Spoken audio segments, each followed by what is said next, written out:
Hi అండి, అందరికీ good morning అండి. అరే కూర్చో.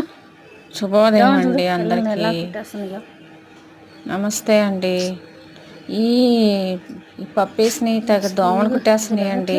ఎంత నీరసంగా ఇదేమో ఉంది. పాపం ఆకలేసి బయట తిరుగుతుంది. నేను పెడుతూనే ఉంటా ఏదో ఒకటి, అయినా పాపం పాలిస్తుంది కదా, ఆకలేస్తుంది దోమలు. నేను 2 times పెడుతున్నాను, పగలు వస్తున్నా, నైట్ వస్తున్నా. నైట్ 11, 11:30కి ఈ టైంలో నేను వచ్చి ఫుడ్ పెట్టి రోజు ఇక నాకేం మార్గం కనిపించలేదండి దోమలకి. ఆ కడ్డీ వరకే వెలిగించి వెళ్తున్నాను. అయినా అది ఎంతసేపు ఉంటుందండి, ఒక అరగంట గంట మహా అయితే. పప్పీస్ని ఎవరైనా అడాప్ట్ చేసుకుంటే బాగుండండి. పాపం చాలా బాధగా ఉంది. నాకు అవకాశం లేదు, ఇంట్లో చాలా ఉన్నాయి. ఇప్పటికే నేను ఓ రకంగా చెప్పాలంటే చేయలేకపోతున్నా.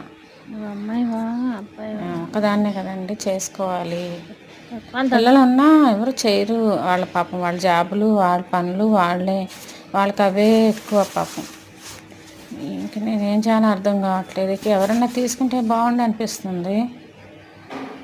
కళ్ళు తెరవలేదండి, అయినా పీకేస్తున్నాయి విపరీతంగా. ఒక దోమ కుడితేనే మనకి అంత నొప్పిగా ఉంటుంది పాపం. వీటికి ఎలా భరిస్తున్నాయో, చాలా కుట్టేస్తున్నాయి అసలు దోమలు. నాకు చేతనంతవరకు చేసి వస్తున్నానండి. పగలైతే ఎక్కువ రావట్లేదు, కానీ నైట్ అయ్యేసరికి విపరీతమైన దోమలు. అంటే ఈ గోడ పక్కనే మురికాల ఒకటి ఉందండి, కింద వాళ్ళ ఇది పైన మెట్ల పైన హౌస్. ఇది పక్కనే వాళ్ళ ఇంటి పక్కన గోడకి కాలం ఉంది, వేసుకుని పిల్లల్ని పడుకోబెట్టుకోమంటే ఏం చేయాలో అర్థం కావట్లా.